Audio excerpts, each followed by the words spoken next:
Well, here I am again, Morris Lupton, off for my morning walk.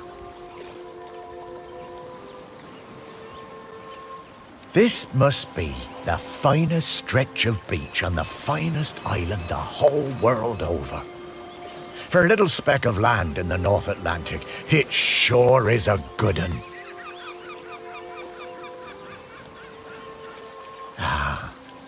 But this walk isn't the same without Sparky. She did love chasing that tennis ball. Oh, Sparky, I miss you, girl. Oh, I see those yoga folks up at the lighthouse are up bright and early, saluting the sun and all that. I always thought that looked like fun. Shelmerston used to be a quiet place. You'd only come here if you liked fishing or bird watching. But since the new ferry service started, we get loads of tourists.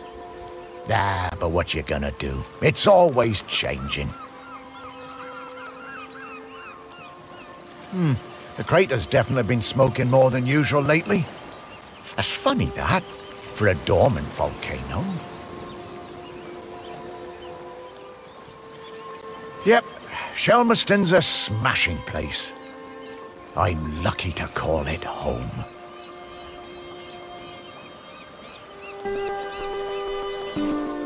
Ah, the bench. Yeah, this is, well, it's my bench. Yeah, the museum paid for it because I was the curator there. Yeah, and they did that to remember me because, oh yes, I am dead.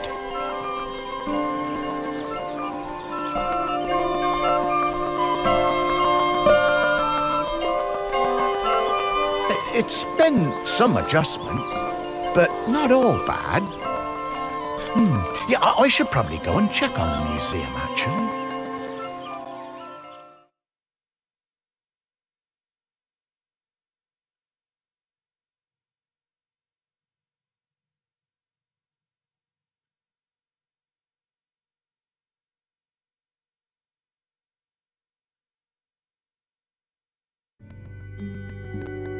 Yeah, I've been collecting the stories of Shelmerston for years now, here in my museum.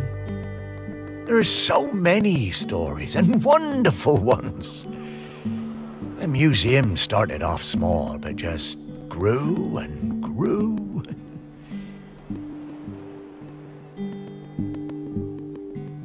It's shut at the moment, of course. Not sure what's going to happen with it now that I'm no longer doing it. I do like coming back here, though. Gives me a bit of purpose, which I've really missed since, you know, becoming dead. Oh, one thing that's been keeping me amused. Since I've been dead, I found I can do some, well, new things. Pretty weird. Yeah, I'm not sure what use it is, but it's been keeping me quite entertained.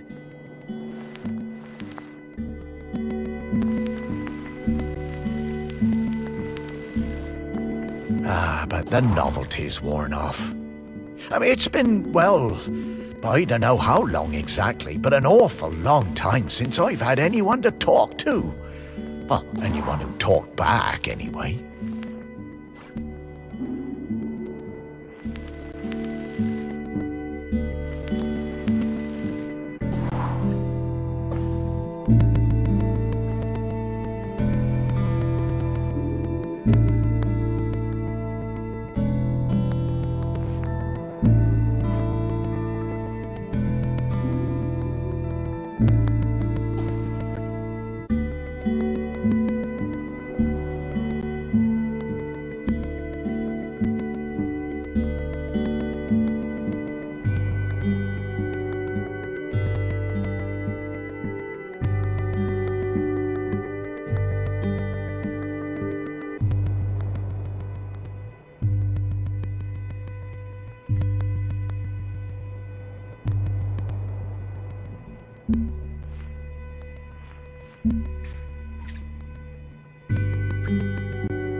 No, I couldn't. That sounds like Sparky. Is that you?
Morris, come with me. I need to show you something.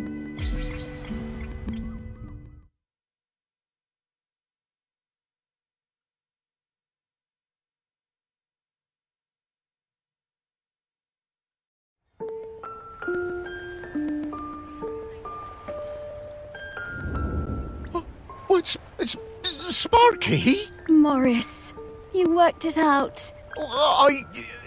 You can talk? Well, I could always talk. You just couldn't understand me. And you can hear me? Well, sure.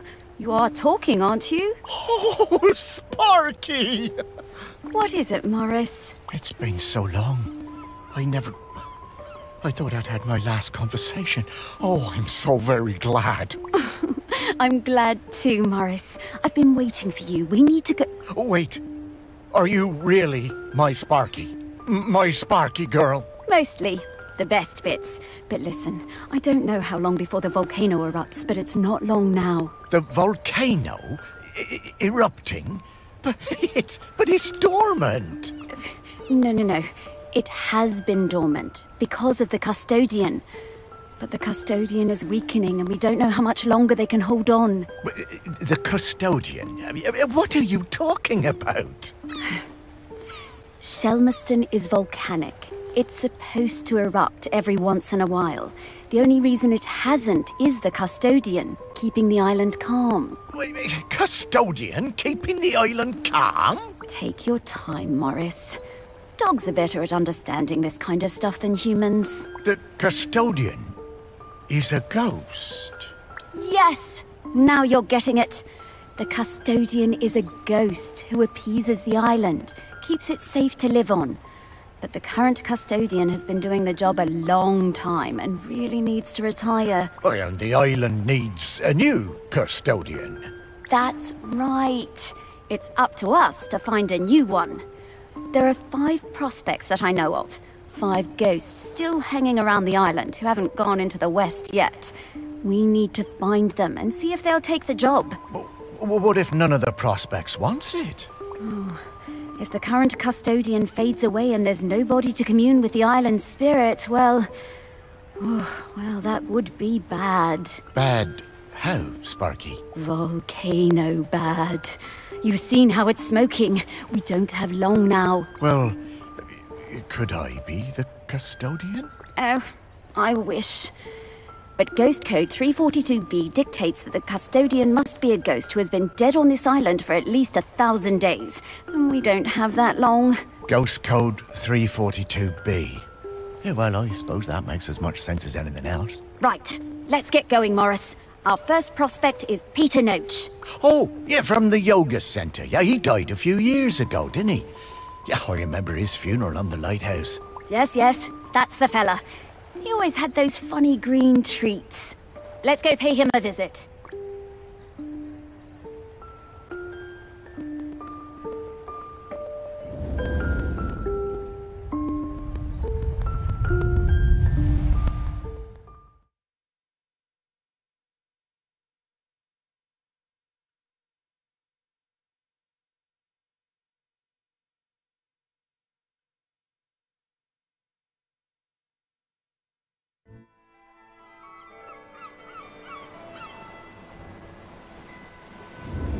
Wow, flying!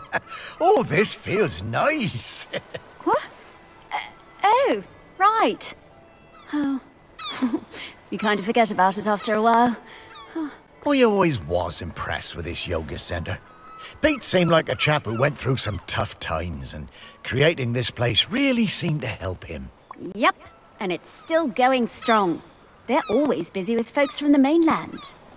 Yoga centre run by a robot. How things change.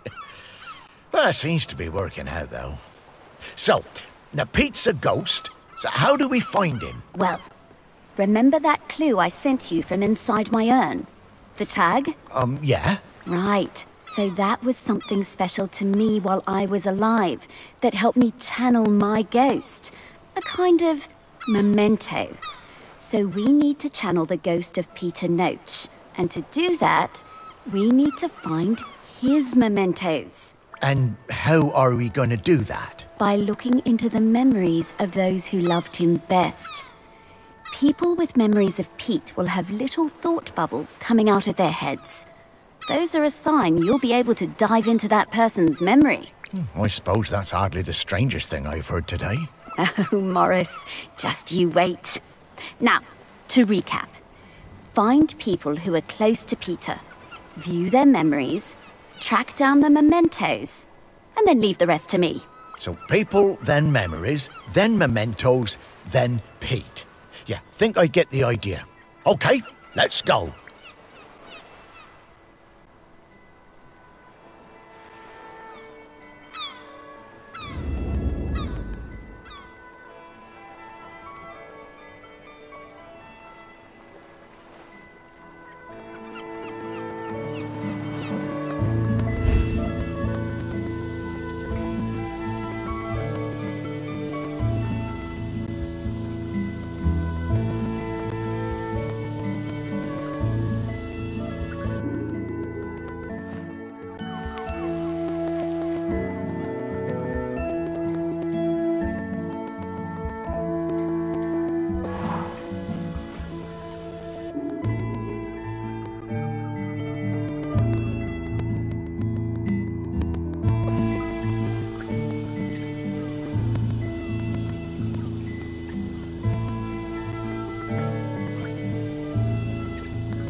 I just got divorced and really wanted to go on a golfing holiday, but my best mate Tam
I guess old Pete had a light side after all.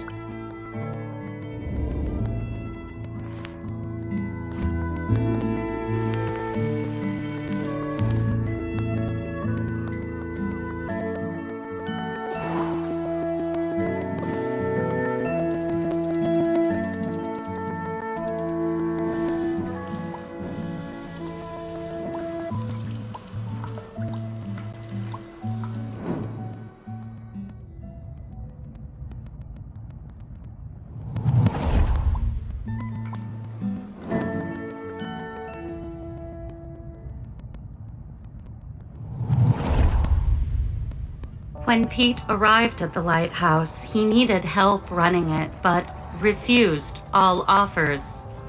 Eventually, fearing the possibility of a shipwreck, Trinity House sent me to Shelmerston to help keep things running smoothly. I bought Pete a plant as a welcome present. He introduced himself very quietly, but didn't seem to want to say anything else. He seemed distracted, like gravity was pressing down on him harder than other people. Whenever I would enter a room, Pete would mutter some excuse to leave. I didn't have a single conversation with anyone in months. Eventually, Pete noticed the plant. Then, Pete noticed me. That was the start of what became this plant room. We spent hours in here over the years, sowing seeds and tending our plants together.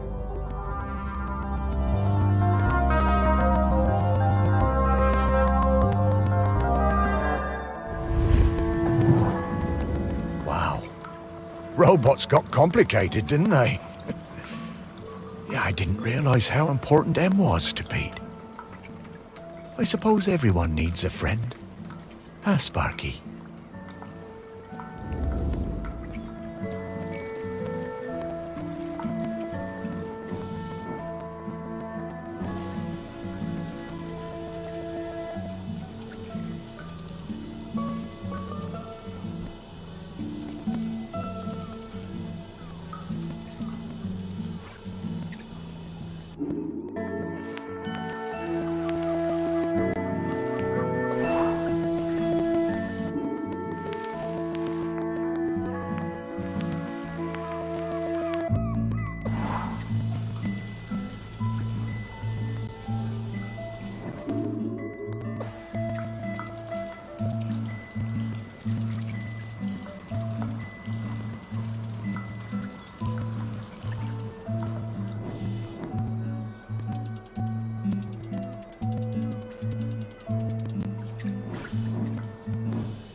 I met Pete for the first time on a yoga retreat in Goa.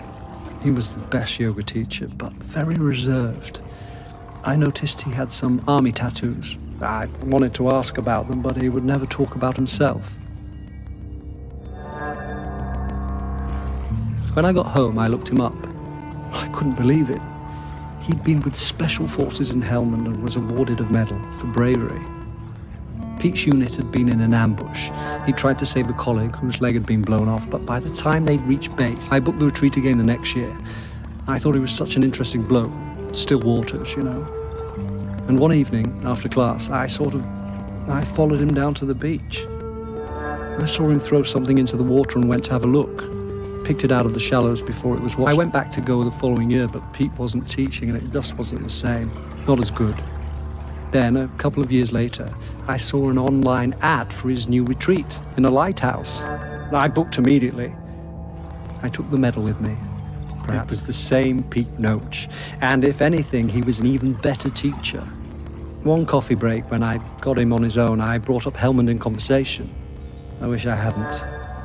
It was like a shutter coming down. I didn't mention the medal. I kept coming back for the yoga. And you know, over the years I saw Pete mellow. I think the lighthouse was doing him good. He even cracked a joke with the group once in a while. So, that summer, the one before he died, I decided to act. It was the day I was leaving and I showed him his medal. There was a moment of total surprise. I was worried then. But he took it. He turned it over in his hand. The poor guy was lost for words. He gave me a nod of thanks and slipped it into his pocket. I'm glad he got it back.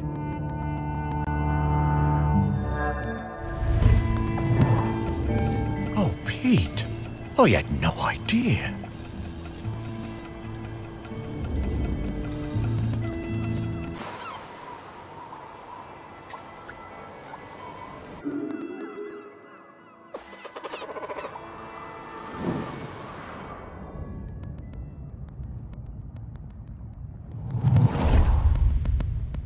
I was getting ready to lay my egg. But my nest needed that little something extra. I found the perfect thing.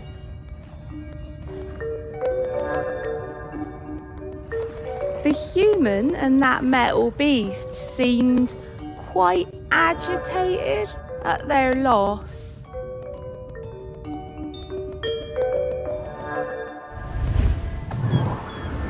I always hated those blooming things.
Pete was hard to read, you know?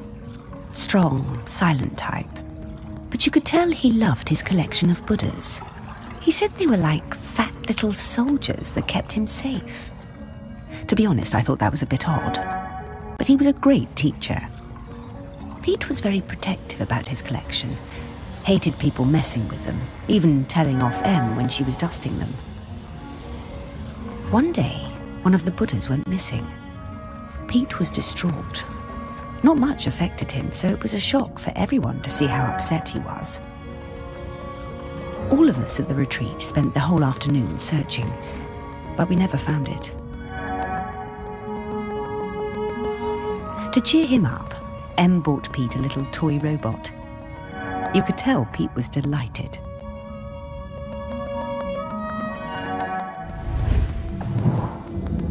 Ah, what a lovely gesture. She was a good friend, that Em.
dogs are actually very good at solving these. They're just hard for us to turn.